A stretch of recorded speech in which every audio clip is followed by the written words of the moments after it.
Okay, so thanks all for joining us in the final session of ACUSAfrica 2024.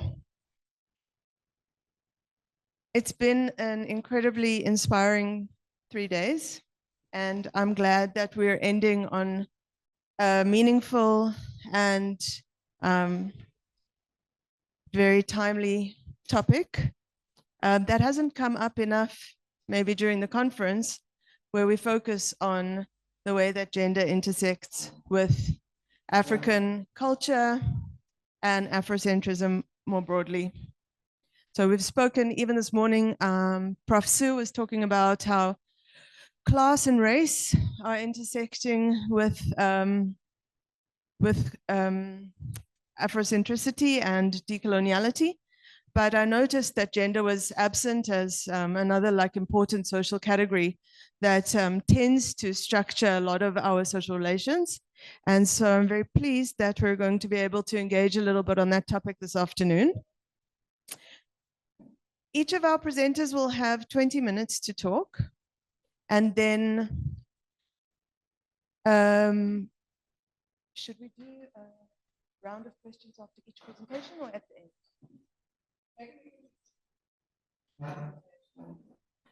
Okay, and then we'll open it up for discussion at the end. So we'll do a few questions after the presentations, and then we'll open up for discussion because we do have a little bit of time. Our first speaker, which was meant to be online, a virtual speaker, is not going to be able to attend. So we have Suzika from UFS, and we have Ajidiru Lois Philister from Makerere University.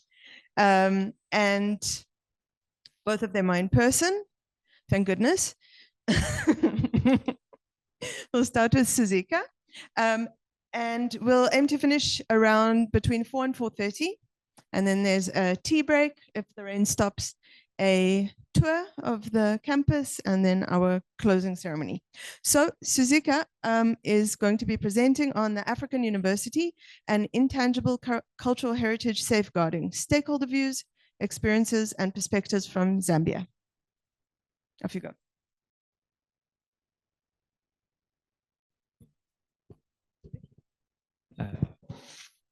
Thank you so much. Good afternoon, everybody. Thank you for coming. As she pointed out, my name is Suzika from the University of the Free State. I'm a Zambian. I'm from Zambia and studying in South Africa. I won't really be talking about gender, so just to get the, I think I'll be talking much more on the cultural side of things. And of course, my presentation is on safeguarding intangible cultural heritage. And I share some insights from Zambia. I'm in my second year now and just came back from my data collection. So what I'm sharing today is just thoughts here and there about my overall projects that I'm currently doing. So just a little bit of some background on my study. I think for a long time, UNESCO has been doing quite a bit of work on safeguarding wild heritage, particularly natural heritage, right? And cultural heritage that is in tangible form. And for a long time, this would refer to, these grand cathedrals or, buildings from back in the days. And these, oh, okay, just a minute.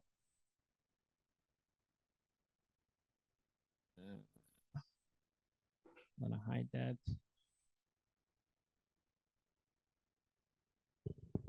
Okay, yeah, so as I was saying, UNESCO has been doing quite a lot of work around preserving heritage, and mostly it has focused on tangible heritage. My work focuses more on intangible cultural heritage. In 2003, UNESCO put across a convention that would focus on intangible cultural heritage, which would refer to these practices, knowledge systems, that are not necessarily things that we can, touch or see as a building. And quite a lot of these intangible cultural heritage practices are quite common in countries like mine, in Zambia, which, in the different traditional ceremony that people have, and it speaks to the very identity of people. And so, even though this particular convention on safeguarding intangible cultural heritage came in 2003, there was quite a lot of work prior to that in terms of safeguarding intangible cultural heritage. And even up to now, even in countries like mine where we're speaking about it, it's not really understood or appreciated as it should, or maybe understood in different ways. So UNESCO has a fund for this intangible cultural heritage convention where countries, member states can apply and actually be able to help in terms of safeguarding or preserving these cultural heritage practices. So in the case of Zambia in 2018, the University of Zambia then applied for some funding from this UNESCO Intangible Cultural Heritage Fund to be able to start a degree program at the University of Zambia that would teach students on safeguarding intangible cultural heritage. Individuals that would go to the community and be able to work with the communities and be able to actually work around safeguarding. And in this case, safeguarding implies ensuring the viability of these cultural practices that people value in their communities. So my research really is very specific, focusing on this degree program that was introduced by the University of Zambia, and see how does it then promote intangible cultural heritage, and I try to connect it to sustainable human development. This particular degree program, like I pointed out, was introduced in 2018, and the first crop of students were already working in the cultural heritage sector in the country. So these were cultural officers from different parts of the country.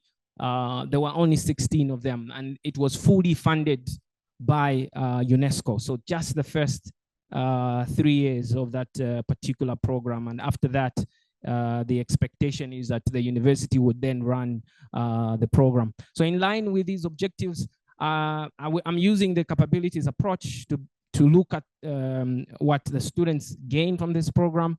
So even my questions are in line with that. The first question, really, I'm trying to look at what are the cultural capabilities that individuals that are taking part in this program actually gain from the program. And in most cases, the focus is on the students, but I also try to focus on the lecturers themselves. Is there something that they're actually gaining in the process of trying to safeguard intangible cultural heritage? The second question is about agency. I try to see if at all through this program, students develop agency to be able to work around safeguarding.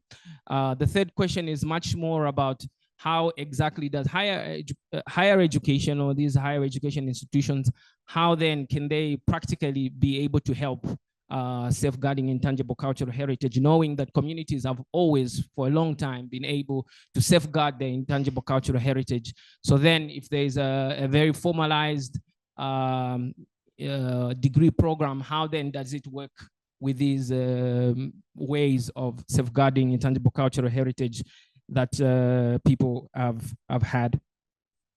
So generally, just a little bit on the literature review now, it focuses broadly on culture. And of course, our understanding is that culture is a repository of knowledge, meanings, and values. And Sen, who I get to use, who's behind the capability approach, is asking that it's not an issue whether culture matters, it's really about how it matters. And that even as we talk about this idea of freedom, rather development, it cannot be complete without looking at these cultural expressions of people that people actually value. And Wateme and Yap also speak about how well-being and development cannot be devoid of the fact that we have to look at these shared origins that we have and which we speak about. And even at the continental level, the African Union is speaking about, having this Africa that has a strong cultural identity, common heritage. So there is, that desire that we must move towards that.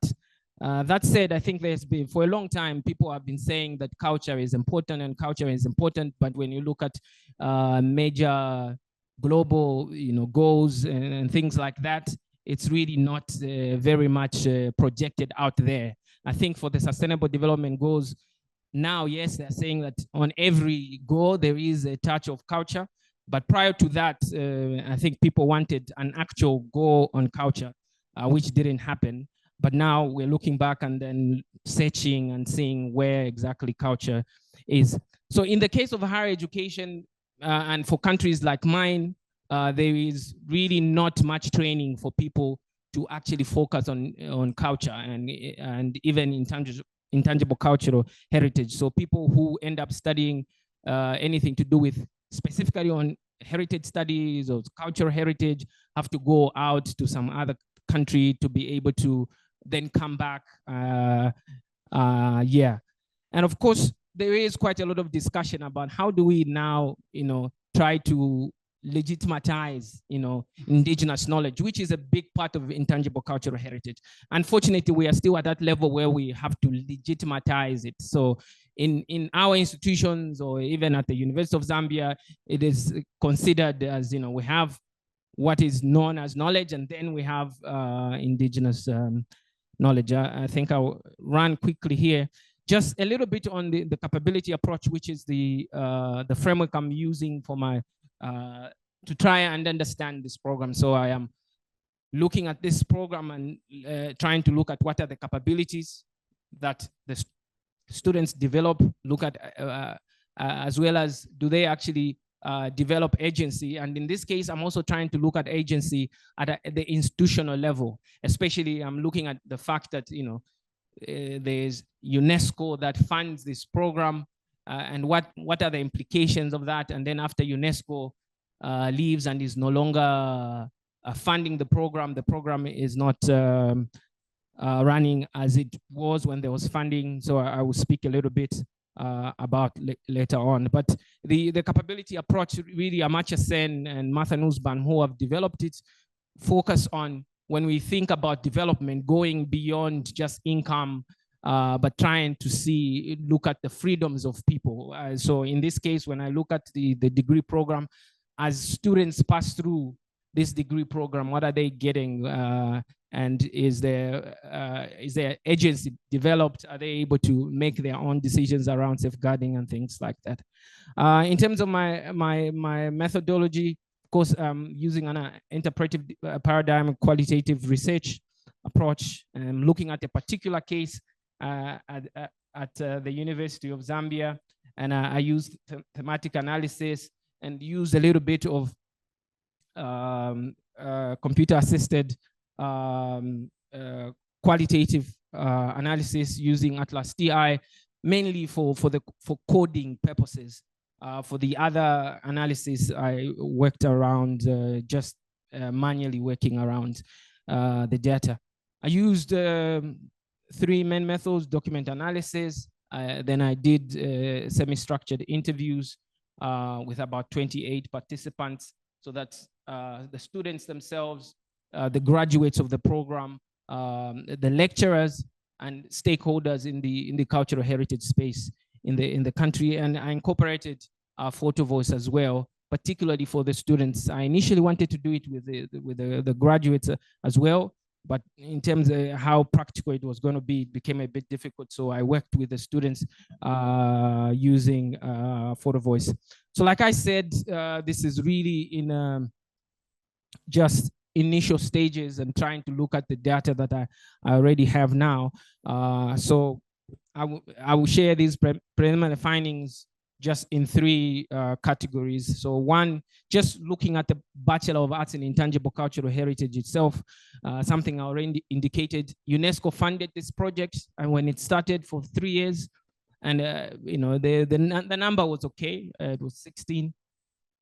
But then after the funding is not there and individuals have to actually pay for themselves for the degree program, And I think by that time, the government was focusing on STEM programs. So even students who might have wanted to study intangible cultural heritage would not get a loan from the government.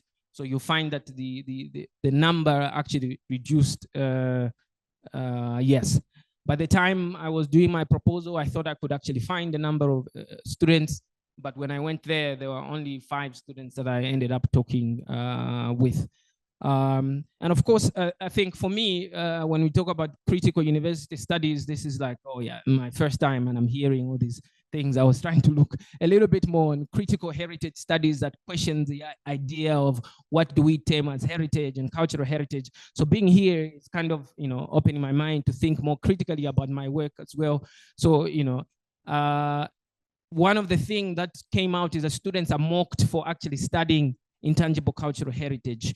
So you are laughed at for studying intangible cultural heritage. You are laughed at for actually teaching intangible cultural heritage because, and I think it aligns now with the discussions that we have here. How is it that you learning about your cultural heritage practices, right, that actually define who you are, is a program that is laughed at, right? I think when the program was introduced, there was a lot of debate online, especially on how the program was tagged as a witchcraft program, because I think it's because over time, how we have been educated, right, to think that anything that aligns with being African, that is aligned with tradition, is witchcraft, right? Any traditional ceremonies were sidelined, right?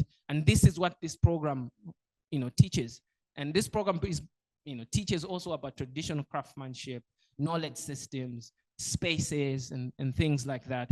But for the ordinary person around who hears intangible cultural heritage, and you are studying intangible cultural heritage, you are laughed at, and it aligns with some of the conversations we've had in this particular conference. So thinking about why is this case.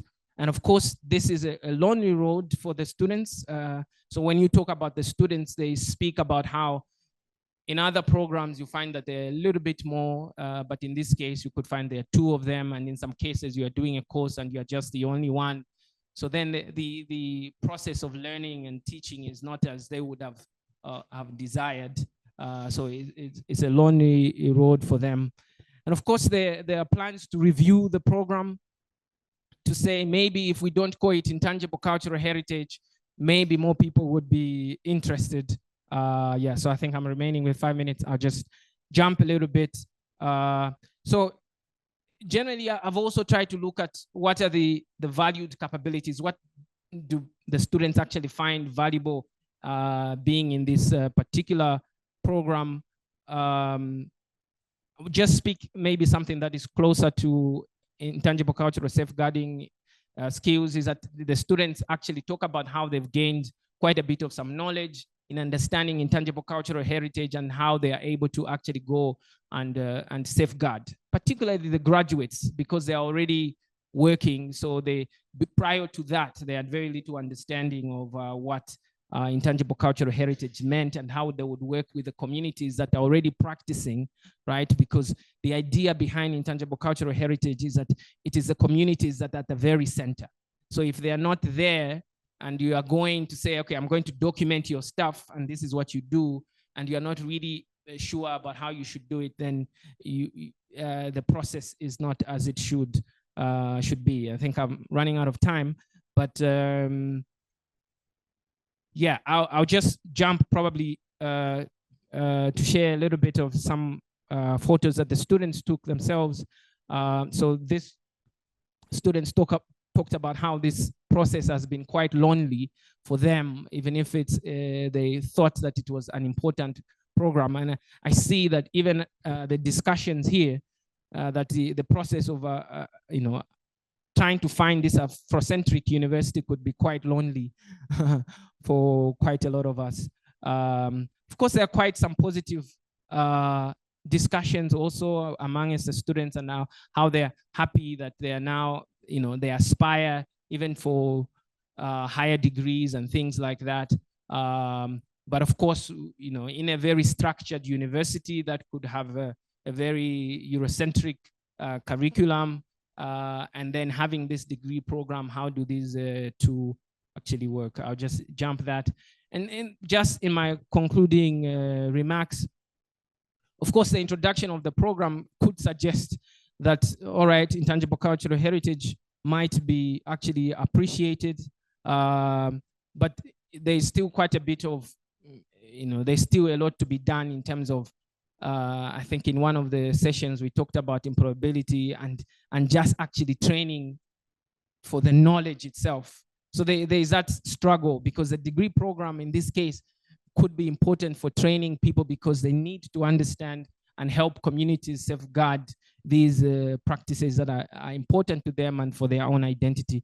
But then there's also the idea of jobs, right? To say, okay, if I study intangible cultural heritage, where am I going to go? What am I going to do after that? And of course, the sustainability of the program still quite questionable.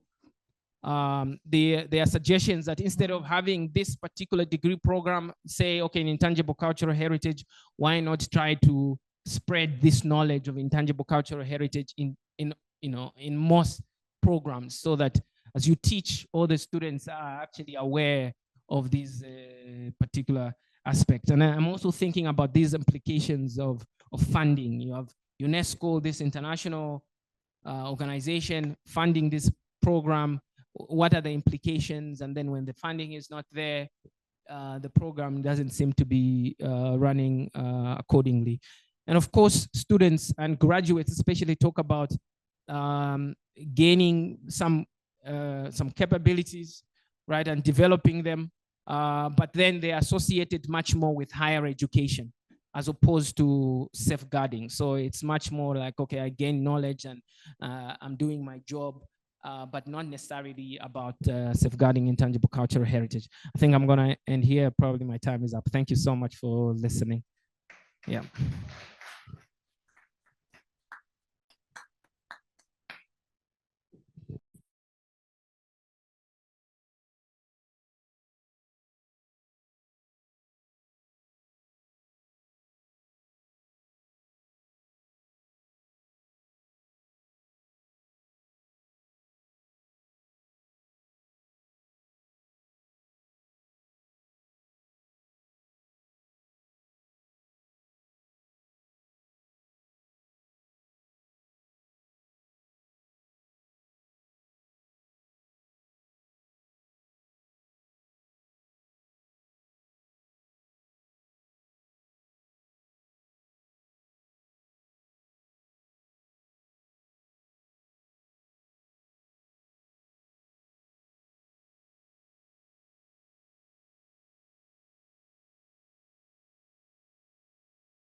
and the other institution that was there.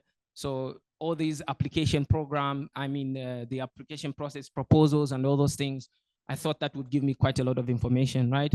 And I think you can use it for thematic analysis as well. It depends on how you do the coding, right? You read your document and you can work around it. I hope that helps. Thank you. Great.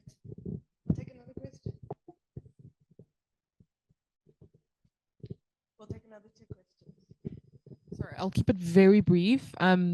Not even a question per se, but I have to say thank you for bringing this to even my peripheral, or like something I hadn't even considered. Just even from the built environment perspective, my arena of playing, and like this has such implications. And I think, as you say, like it sits alone as a bachelor's, and I went and checked, and Uganda has a cultural heritage studies, and they're looking at tangible and intangible. But the idea of intangible in itself is just, oh, I want to go sit and actually just like, I want to disappear and start researching and think, how can we bed that into the curriculum that that we teach? You know, it's, so thank you. More thanks than a question.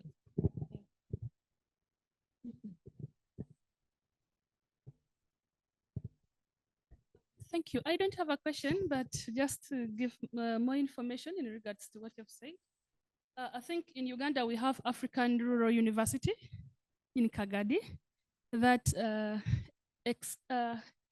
exclusively adopted some of the cultural principles in their courses. And if you want to know more about that, you can Google to see the core values and the principles that they have integrated in their programs, specifically to enhance what you're talking about in regards to inculturalization. Thank you. Thank you. Okay, please let's give Sizika another round of applause for a great presentation.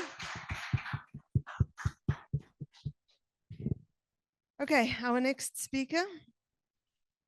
Are you ready? Are you sure?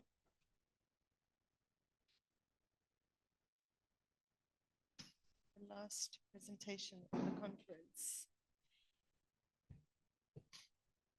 Resilience of married women to attend higher education amidst family challenging engagements.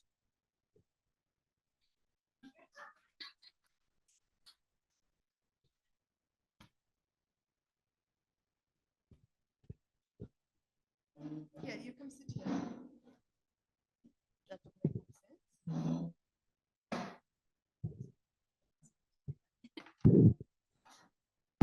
Good afternoon, ladies and gentlemen. My name is Azir Lois Flister, PhD student at East African School of Higher Learning, Makerere University. I am a married woman in African setting. Today, I'm going to share with you the experiences of married female students in Makerere University.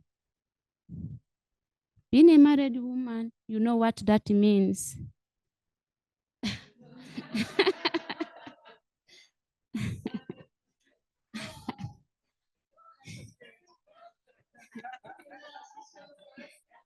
Yes.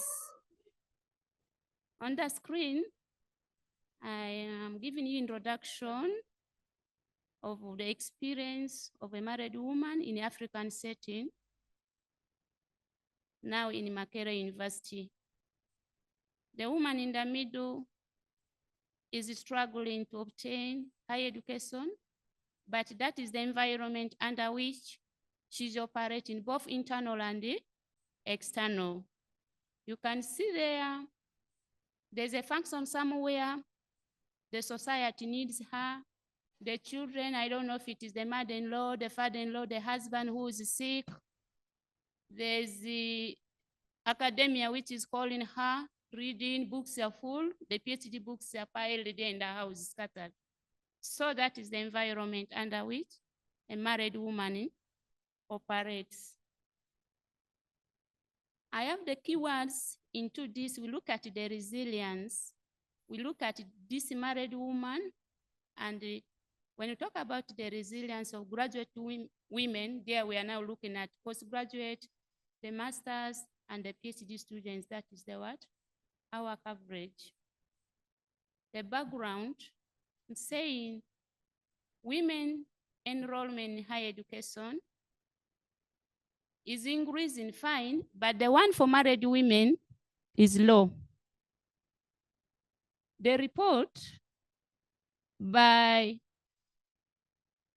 European Union from secondary data indicates that more men has or earn doctorate than females. In sub-Saharan Africa, I look at Ghana, where the report indicates that there are only 8% of females that obtain graduate or doctorate in higher education. In Uganda, Makerere, where I am struggling to obtain higher education, marriage has become like hell to many. If you are not resilient, you cannot complete, because the time you spend in PhD can be 10 years, 8 years to complete. So it is a big challenge that those who are resilient can endure. Those who are not resilient, obviously they will drop out. Married female students now who are resilient, they see education as the only hope to come out of the what? Situations in which they are. This study is going to be underpinned by the resilience theory. Am I okay? It's going to be underpinned by the resilience theory, which states that women need support, they need empowerment to be in a healthy state of mind. Otherwise, they will lose on the way.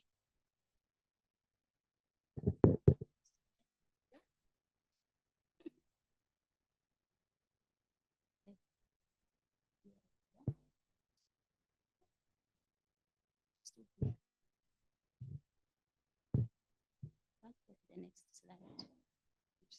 Okay, objectives of my study, there are two. One, to explore the challenges married female students face in graduate studies. Two, we are looking at now the responsiveness of married female students to challenges they encounter in their operations. The experiences from other studies indicate that truly married women go through a lot. There must be something done if they are to fully participate or bring change in their families, in the institutions, in the nation at large. Objective 2 is talking about responsiveness or the coping mechanism. If I'm married, knocked down, how do I get direction to move on? I'm looking at the source of resilience. First of all, you need to get the source of resilience, how to overcome.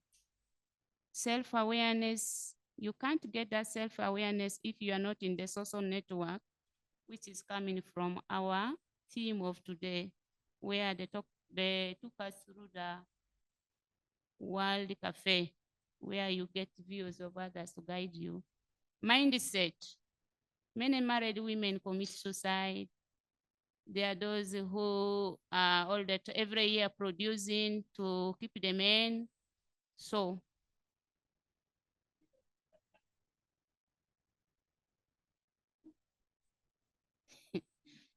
if you are able to interact or do networking, you can overcome such. Then support network at all levels, institutional level. Does Makerere University support married women? Do they even identify married women? From my look, when you stand there at the main gate of Makerere, you see the way Lois is walking, you will know that she's married. And when you see another one, you say, no, that one is still in the world. So does the institution take that initiative to support these ones who are maybe walking like what they are drunk when they are not? Then we have emotional what? Intelligence. where you come to school, you have your own issues, you are now off, someone will not know what you are going through. So that is it. And then my approach, this study is still in progress, my apology. My approach is I'm going to do it qualitative, whereby I have to get the experiences of each individual female married woman who is available to give me the information. The design is still qualitative. The sampling, Makerere University has 8 colleges, and I intend to get 2 students from each of these colleges who are married, and then I analyze their data using interviews. I can even do observation. I can do group, focus group discussions. And then my data collection method, I have given it same structured interviews itself focus group, including observation.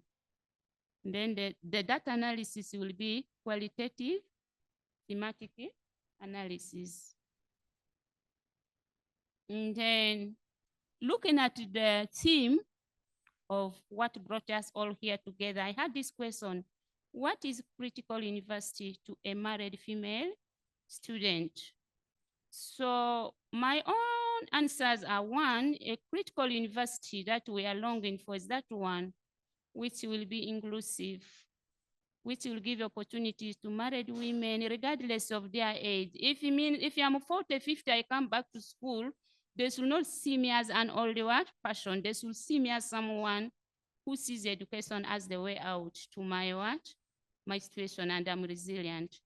That university which is accommodative, that one which can absorb the way I look, that university that is supportive in terms of guidance, counseling. Maybe I have come like one of my sister who's around with the child, should not ask, why shouldn't she have left the child home? So that university that can be supportive, that can embrace diversity, not minding where I come from. A university that is collaborative, that one which can even follow me up to my home to bring peace in my home. A university that can connect me, give me network to survive or to stand the situation in which I am, not that university who says, you chose, you be there and you are a mess. That is what I am looking at. So I have, that's my conclusion. When you look at now a woman who is empowered and educated, what can she do? From the expression there, you can see an educated woman can bring change in the family. An educated woman can be a mother. Being a mother, there's a lot you have to do. If you're educated, you can send your children to school. They can feed well. You can send them abroad. An educated woman is that one who can now take leadership, who can be entrepreneurial in a university like this one, not that one who remains at home, who can participate in politics. That is what the perception or the angle from which I am coming. Conclusively, married female students need support at all levels to navigate through challenges. They should fully engage in research, publish their issues, and then advocate for policy reforms so that the future we dream for can be achieved. Women hold the nation. The future of this nation, even the young generation, is in the hand of women. If these married women are left out, we have no nation. And with the force from the Western culture, where people have no value to children, where people think men to men is now the way to go, women to women is the way to go, we are saying no to that. We need a nation that is embracing African family values, and then we get those equality university that we long for. I submit. Thank you.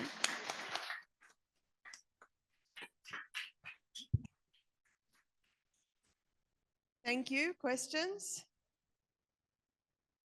Okay, we'll take 3 questions and then answers. So 1, 2, 3. Is that okay? Thanks. Thank you so much. I want to thank the presenter. Thank you so much. Okay. I want to thank you for that topic. It's really a good one, but my concern is on the single female graduate students. Are you aware that these single female students also face challenges that are not pronounced to the marrieds? There are quite a number of them that we can't explain. But my question is, how do you think the resilience strategies that you've talked about that are employed by these married women, how do you think they differ from those of the female single graduate students? Thank you.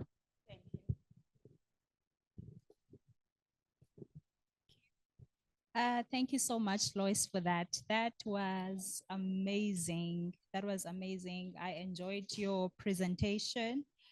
And I think there was a colleague that said that in our journey to establish an Afrocentric university, we must be careful and we must be very critical of ourselves, because there are things in this journey or other questions that we have not answered in this journey, like the question of gender. How does that look like in an Afrocentric university? The question of class and any other questions that have to do with intersectionality. Are we using an intersectional lens to answer these questions of an Afrocentric university? And I love your work, and I would suggest that you look at Kimberly Crenshaw. I would suggest that you look at Patricia Hill Collins, right? The Matrix of Domination. Because as you are presenting, you are talking marital status, you are talking gender, you are talking about single women versus married women, those experiences, then it shows that women differ. You speak about age, you speak about religion, you speak about class. So those are all intersectional. So maybe if you could go into that and use an intersectional lens to see this, there's more rich data that's going to come out of that. And using Patricia Hill Collins' Matrix of Domination, you'll be able to see that these challenges that these women face are not only interpersonal, they're not only hegemonic, they're not only at a structural level, but they're all in all of these levels. So you are going to be able to get something that's rich out of that and be able to make these conclusions in all levels, because I saw that you said that they face challenges in all levels of society. So apart from that, I think it's wonderful. Thank you. Thank you, Mr. Lois. Madam Lois, I'm Ngodo, a doctoral student at this school. So I was asking, how is will your study address epistemological apartheid? Because you seem to suggest that there is epistemological apartheid on the part of married women. And why didn't you consider vulnerable women, only married women? And also had an issue with your paradigm. Where is the Afrocentricity in your study? Because also the themes of Afrocentrism are important. And why didn't you use the philosophical assumptions of constructivism or postmodernism? And lastly, why many data collection instruments, not methods, semi-structured? What led you to come to all those? Can't one of them fulfill all your needs? Thank you. Thank you. We're going to answer those 3 questions and then we'll take another round. Oh, thank you, colleagues. The first question, when I was introducing myself, I said in Makerere University, to some of the few women, just using observation, marriage has become like hell. That is what I stated. And I said those who are resilient can endure. Those who are not resilient, they either ask for postponement, they either drop out of what? The program. You cannot be married and you take 10 years, 20 years, 15 years, 80 years to finish what? PhD. Obviously, the tooth will lost. That is what I said. However, when you talk about the difference between singles and this marriage perception is different. There are those who get fed up of what? The situation in which they are, they decide to move out and be singles. And now we are saying the PhD students, the doctors we have, they must remain in marriage. If they are going to be singles, what is going to motivate people to send women to what? To doctorate studies, if they are single mothers. So we are saying, someone is saying the African element is not in the study. We are saying families or the university we are longing to have must be deeply rooted to what? Families. If we have farm families, meaning we are going to have people who are human beings. I'm sorry to say this. Uganda is known for corruption. Who are those in the offices? They are married women, they are married men, but their cultural values, the African values are not impacted in them. They have lost it. But if we, please.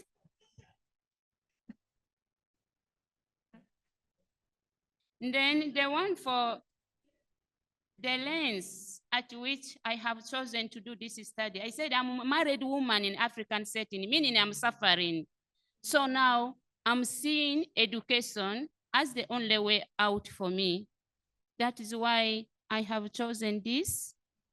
Other studies can come up to study about men. Men are even crying and dying silently, but they have failed to come out. Singles, they are there dying silently. They have refused to come out. But for me, a married woman suffering in African setting, I'm saying there must be a limit. We should do things in the right way. Thank you.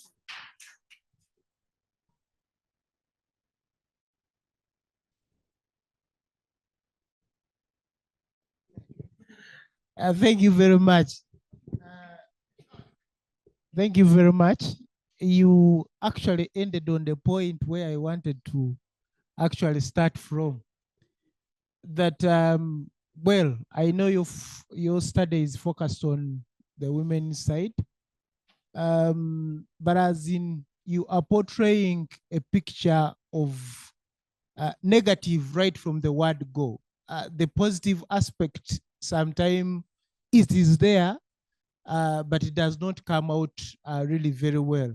I liked her analysis that not all women are homogeneous. The situation for all women is not homogeneous. There are different, categories that brings different vulnerability for different women that are married.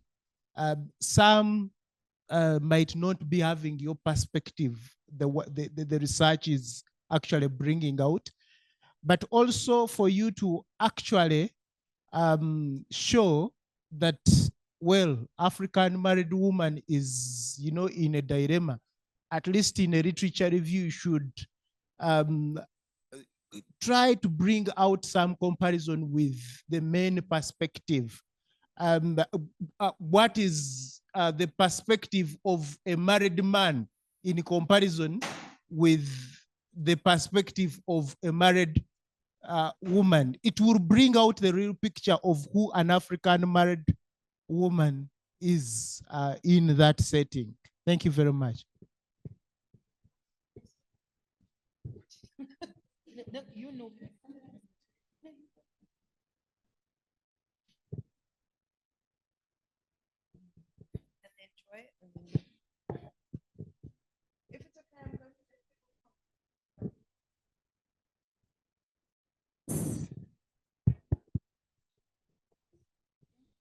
So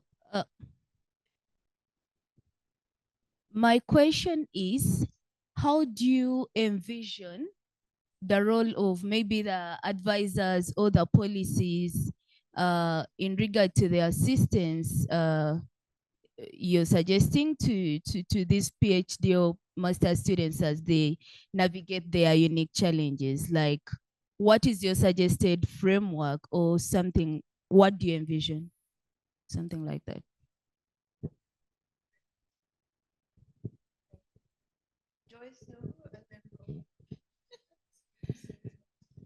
Okay, so the audience that you are speaking to is very diverse, right?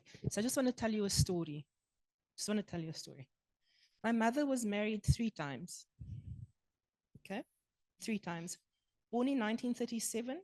At the age of 14, she had to go leave standard 7, go and work, because her father had died at the age of 43 when she was about 7, 8, right?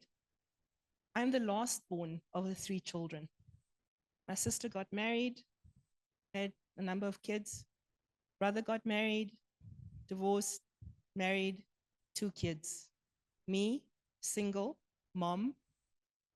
Mother got me into higher education because education was seen as something that could take you further. In my 20s and 30s, people kept asking me, why are you not married and why don't you have kids? Because everybody my age was married, divorced, had kids, married, divorced, right? So there's a particular understanding of what it means to be a woman in every society that we come from. But we have also experienced how the identification of being a woman limits you. So my mother didn't have recourse to education, but she had recourse to getting married. And because she was beautiful, she used it strategically.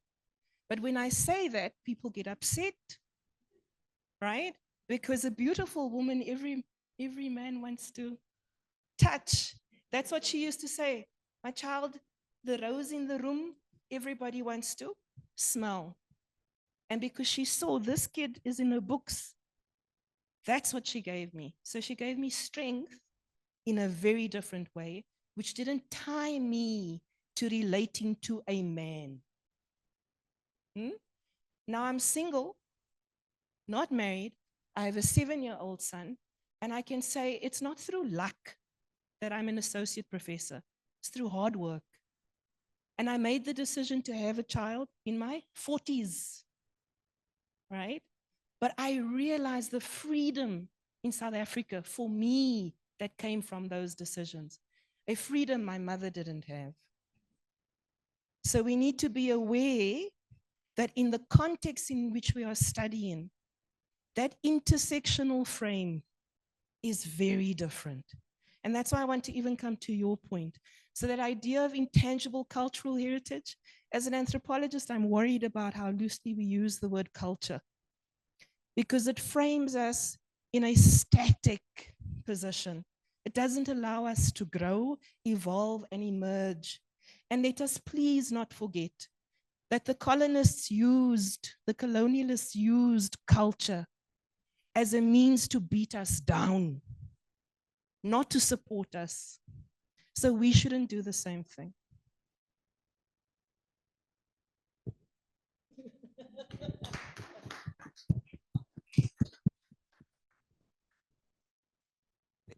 Not choosing. Thank you so much for the presentation. I think first and foremost, just to thank you for reminding us of women's resilience. I think often we forget how much the difference between paid and unpaid labor really affects women, and the realism that you've brought into that kind of situation about completing a PhD as a married woman is extremely theoretical and extremely critical.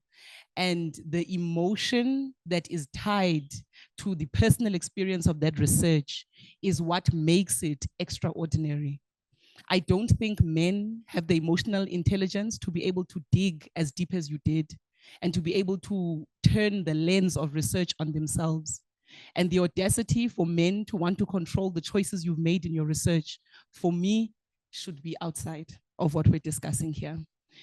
Your research speaks volumes to what we can excavate as women when we are trying to learn and intellectualize our own experiences in ways that race and class have also been intellectualized. Men have taken the opportunity to be able to study other aspects outside of women. And when we take the opportunity to study ourselves, suddenly we need to remember Afrocentrism. Suddenly we need to remember that there is deeper theoretical knowledge outside of our own existence. As an African woman in an African university, what you are studying is extremely Afrocentric. And what will come from that particular study will do wonders for other women and for men that are willing to come out of the thumb of patriarchy. Thank you so much for your presentation.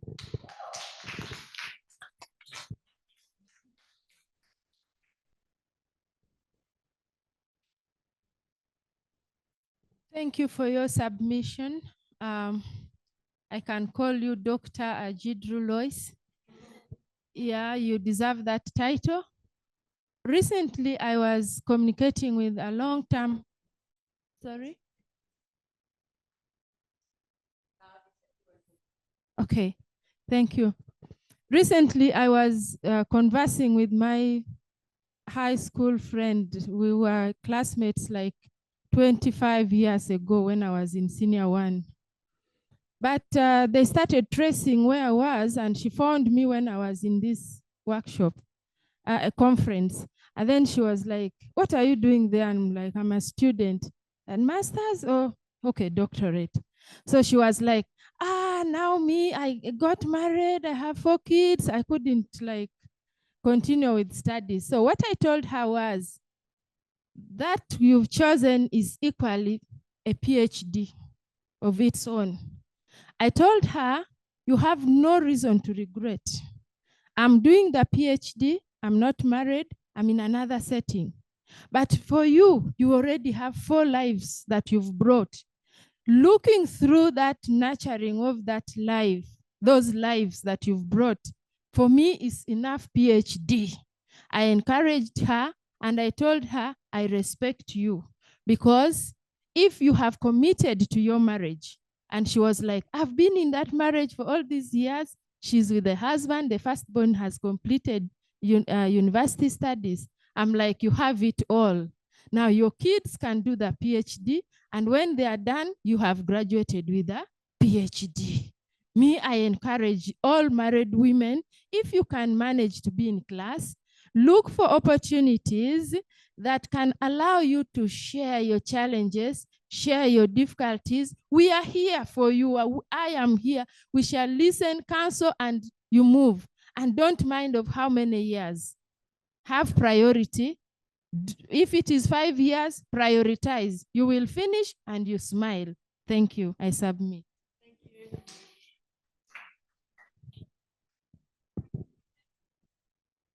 you. Thank you very much, Lois, for this. I can imagine the discussion is getting more interesting and intriguing as well. I'm wondering where, Lois, you are standing in regard to ethical considerations. I was not here when you were presenting, but where are you in defining the following?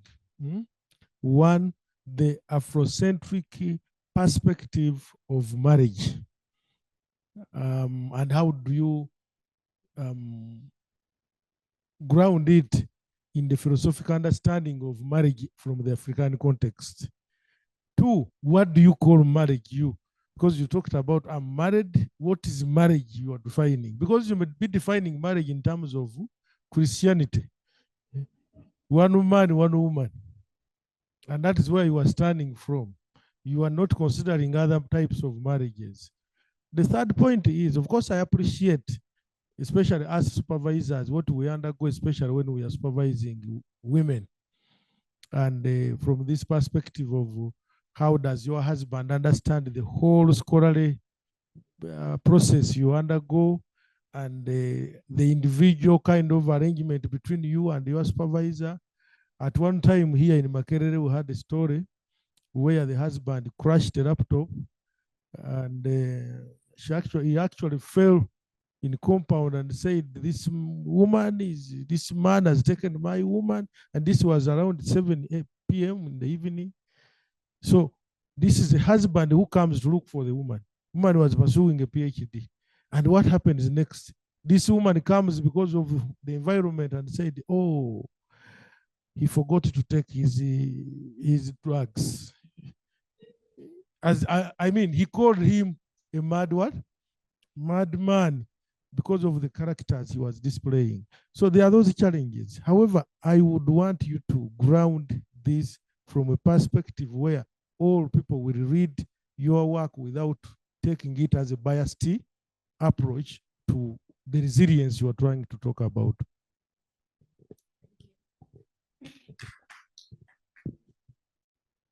Thank you so much once again. I feel very connected to your study because I study the experiences of Black female PhD candidates at Rhodes University and Vrije University, Amsterdam. So in my literature review, I ask, what does it mean to be a woman? And I love the comment that Joy made, that being a woman, it differs. There's so many ways of being a woman. There's so many ways that people define being a woman, and there's so many ways that people embody being a woman. And then in my findings, which I'm writing right now, there are many things that come up, right? Whereby some women would say, at an interpersonal level, this is what it means for me to be a woman. It means that I am questioned every day. I'm a grandmother, I'm a mother, I am an older woman, right? I am questioned, why at such an old age, why would you go to a university? Why are you studying? And then at the hegemonic level, why are you going to school? Why are you getting education? Where, because after getting education, you are not going to listen to your husband. You are going to backchat. Yeah. So I'm very connected to your study, and it's actually helping me theorize my own study. Thank you. There are 3 types of PhDs. PhDs by coursework and dissertation, PhD by thesis, and PhD by publications. And for the PhD by publications, for example, we have published widely on one area, for example, management, in the last 5 years. You can just submit those articles to some of the Western universities. They give you a PhD.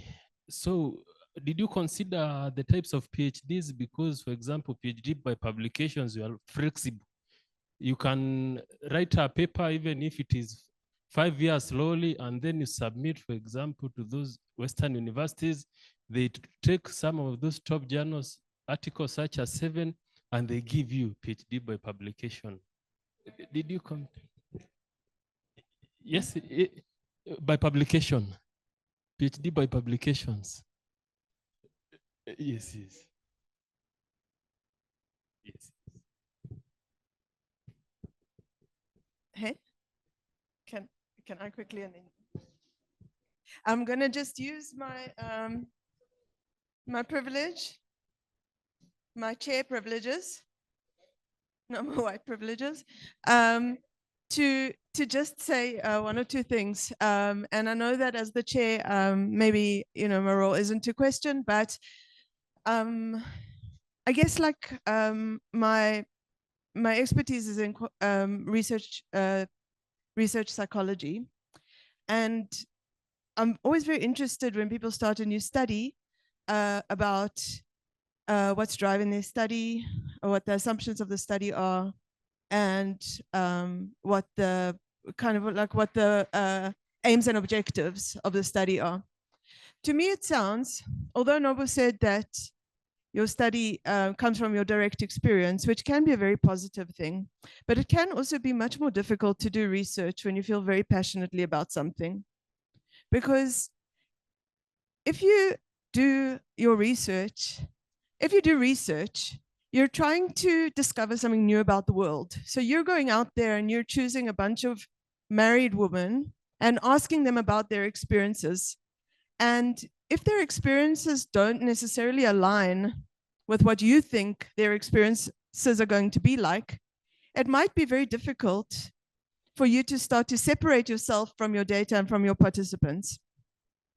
I often tell students, easier to research something that isn't too close to your heart.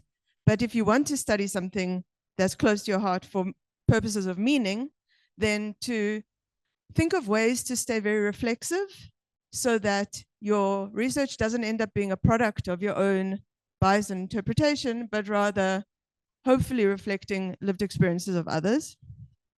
The other thing I just wanted to say is there are a lot of assumptions underlying your research about what African tradition is, and about what marriage is, and about what men and women are, and about what having children is. And I think that you've had a lot of personal experiences which have shaped the assumptions that you have. But the role of a university is to encourage you to think critically. And I would encourage you to think a little bit more critically about some of the constructs that you've included.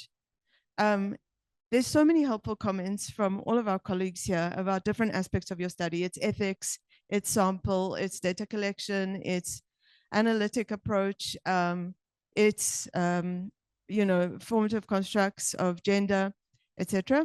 And I think that while it's going to be a very important study, it's important for you to stay reflexive so that the study is rigorous and not just, I suppose, driven by personal interest or emotion. Okay. Thanks so much. I've really enjoyed sitting right next to you while you've been speaking. And that's because I think, like a number of people in this room, doing research with a population that hasn't necessarily been part of research, a population that everybody has an opinion on. Haven't we all had an opinion today? And is a little bit defensive about. We've literally been told today to take the opinion of men to provide the perspective of women. Okay, so we know there are these problematics happening around certain groups who haven't had an opportunity to articulate their position in an academic university. And we now have a person who, as a married woman, is trying to do that. There is no doubt there's challenges, and I think a lot of people have tried to raise the concerns almost as a protection of you, okay? I don't know if you need it, but of course it's good to listen to the critiques, because even hostile audiences will prepare you for more hostility in life, right? My suggestion would be, and that's just from me, okay, as a fellow married woman,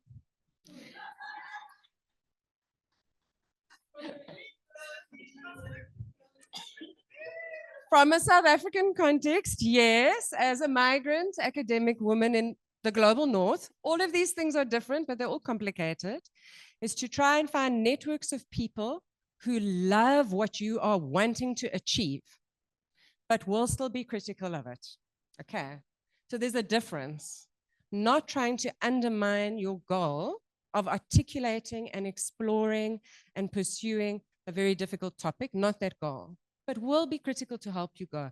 If we don't have that, we will be shut down. So all the best.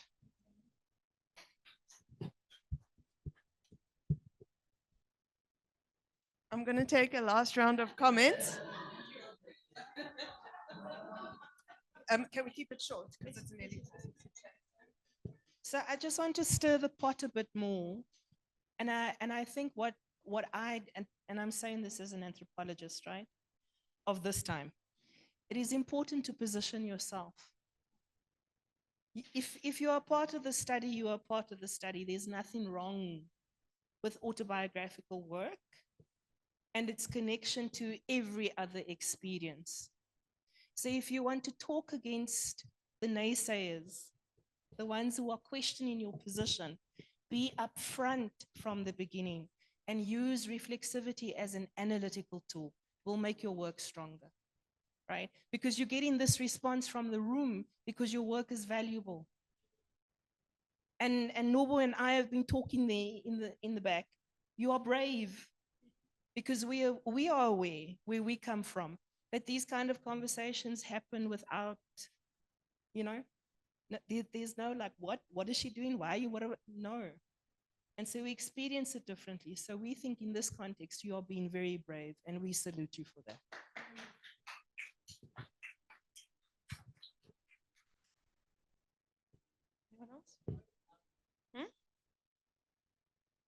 you have a comment for him? And do you have a comment?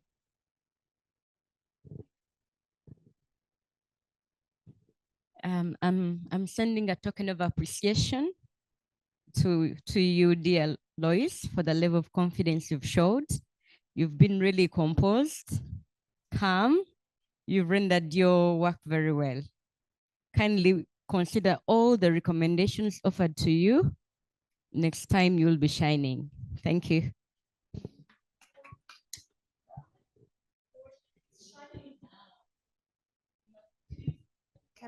Can I close the session? Okay, you'll talk. Thank you. Are you sure? Let me just end with one or two reflections. But before I end with one or two reflections, I must remember to say that after this session, which is the final session, the final kind of like interactive presentation session, there's going to be a tour of the university and then dinner at 6:30.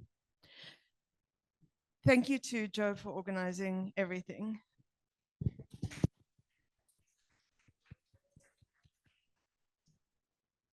I think that it's telling that the only gender-related study in our gender session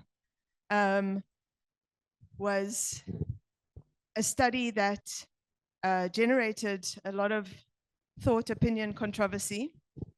But I was looking, it was very funny when Suzuki said that his presentation wasn't about gender, because I was looking through our program and there hasn't been any session devoted to gender. There's been, I know Abungila speaks about gender, and there may have been a couple more that I missed, but it hasn't been a sustained topic of attention in this conference. And I suppose the topic of gender is complicated. And the topic of studying women is extra complicated.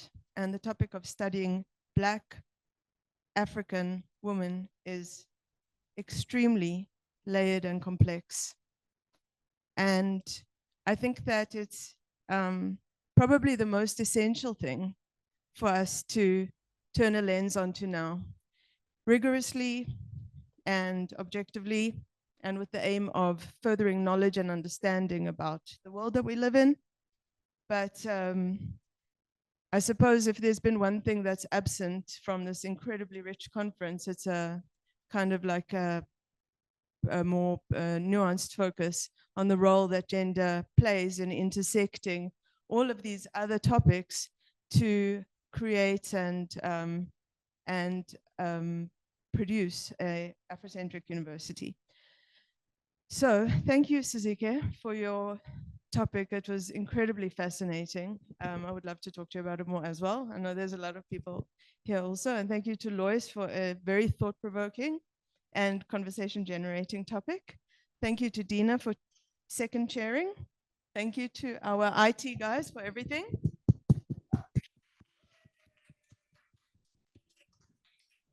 And we'll see you all at the tour. Bye.